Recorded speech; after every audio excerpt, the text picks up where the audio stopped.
Assalamualaikum warahmatullahi wabarakatuh. Perkenalkan, nama saya Jamil dari kelas 1 Manajemen. Saya akan mencoba menjelaskan tentang pelajaran komunikasi bisnis, yaitu surat lamaran. Yang pertama adalah pengertian. Surat lamaran kerja adalah surat dibuat oleh seseorang ditunjukkan kepada suatu lembaga yang berisi tentang permohonan bekerja. Yang kedua adalah unsur-unsur surat lamaran kerja. Unsurnya adalah tempat dan tanggal surat, lampiran dan hal surat, alamat, tujuan surat, salam pembuka, kalimat isi, kalimat penutup, salam penutup, tanda tangan, dan nama pelamar. Dan yang ketiga adalah hal-hal yang perlu diperhatikan dalam menulis surat lamaran kerja adalah surat lamaran ditulis dengan tangan, ditulis menggunakan tinta hitam, ditulis di atas folio bergaris, menggunakan bahasa Indonesia yang baik dan benar karena termasuk surat resmi, menggunakan bahasa yang hormat dan sopan serta tidak berlebihan, dan mengikuti format tertentu. Dan yang keempat adalah dasar penulisan surat lamaran kerja dibagi menjadi dua, yaitu A. Berdasarkan inisiatif sendiri, dan yang B adalah berdasarkan iklan. Yang selanjutnya adalah proposal.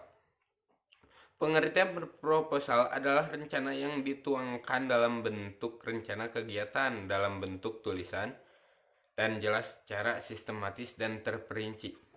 Ada beberapa tujuan proposal dibuat, di antaranya adalah menyampaikan rencana kegiatan yang akan diselenggarakan, menjelaskan agenda yang akan dilakukan, memperoleh persetujuan dan izin acara dari pihak terkait, dapat dukungan dana dari pihak sponsor, dan sebagainya. Proposal bisa diterapkan pada berbagai bidang usaha, baik kegiatan atau event tertentu atau bahkan bisnis yang menghasilkan keuntungan.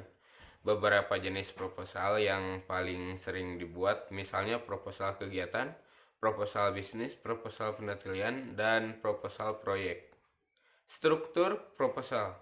Struktur proposal secara umum terdiri dari latar belakang, rumusan masalah, tujuan, manfaat, ruang lingkup, hingga isi proposal. Namun, jika mengacu pada setiap jenis proposal, tentu memiliki struktur masing-masing yang berbeda satu sama lain. Dan yang selanjutnya adalah presentasi bisnis. Presentasi bisnis merupakan salah satu skill yang harus dimiliki seseorang pengusaha. Presentasi bisnis biasa dibutuhkan untuk berbagai kegiatan, diantaranya kegiatan kerjasama bisnis, mencari penanaman investasi, dan sedang mengikuti sebuah kontes kompetisi bisnis. Tujuan presentasi bisnis yang pertama adalah menginformasikan pesan-pesan bisnis kepada audiens. Dan yang kedua adalah menghibur audiens. Dan yang ketiga menyentuh emosi audiens. Dan yang keempat adalah motivasi audiens untuk bertindak. Persiapan presentasi bisnis ada 4. Yang pertama adalah pengusaha terhadap topik materi yang akan dipresentasikan. Yang kedua, penguasaan berbagai alat bantu presentasi yang baik. Dan yang ketiga, menganalisis audiens. Dan yang keempat adalah menganalisis berbagai lingkungan, lokasi, atau tempat-tempat untuk presentasi. Selanjutnya adalah negosiasi.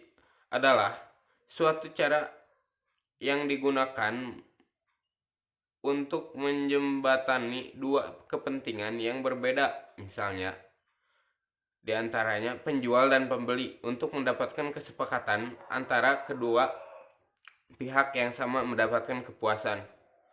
Proses bernegosiasi dibagi 3. Yang pertama tahap perencanaan, yang kedua tahap implementasi, dan yang ketiga adalah tahap peninjauan negosiasi.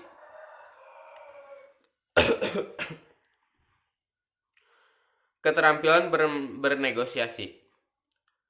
Yang pertama persiapan yang baik, dan yang kedua memulai negosiasi, yang ketiga strategi dan teknik, yang keempat kompromi, yang kelima menghindari kesalahan teknik, yang keenam berlatih dengan baik, yang ketujuh penawaran, dan yang terakhir adalah persetujuan antara kedua belah pihak. Selanjutnya adalah rapat bisnis.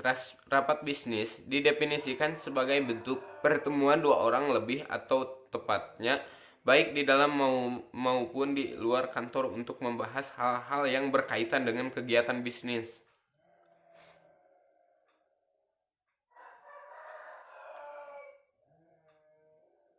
Perencanaan rapat bisnis. Dalam menjalankan kegiatan bisnis, perlu adanya sebuah perencanaan yang matang agar bisnis tersebut mendapat maju dan berkembang.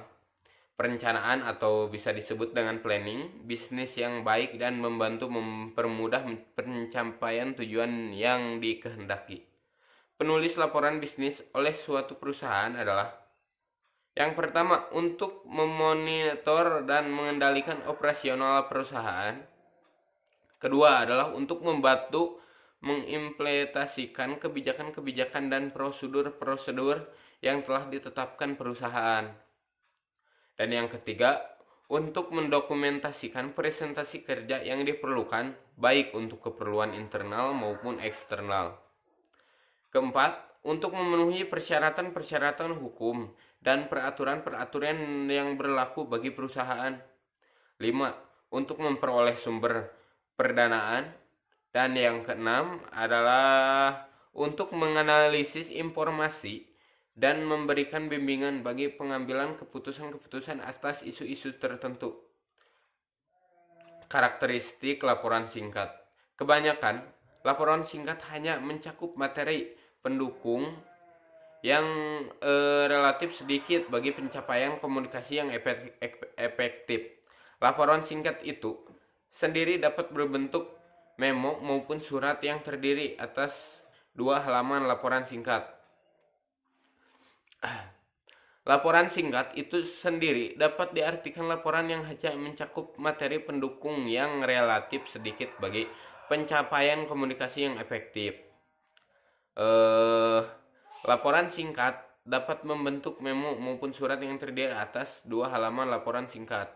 Di samping itu, suatu laporan singkat mungkin saja mencakup beberapa elemen yang paling dalam suatu laporan formal, atau antara lain bagian A, gaya penulisan pribadi yang menggunakan gaya penulisan orang pertama atau kedua.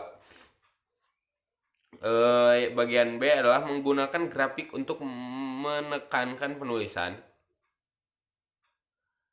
Bagian C adalah menggunakan judul dan sub-sub judul dalam tubuh laporan. Dan yang D adalah menggunakan format memo. Sekian dan terima kasih. Mohon maaf jika banyak kata yang salah. Penjelasan sekian dan wassalamualaikum warahmatullahi wabarakatuh.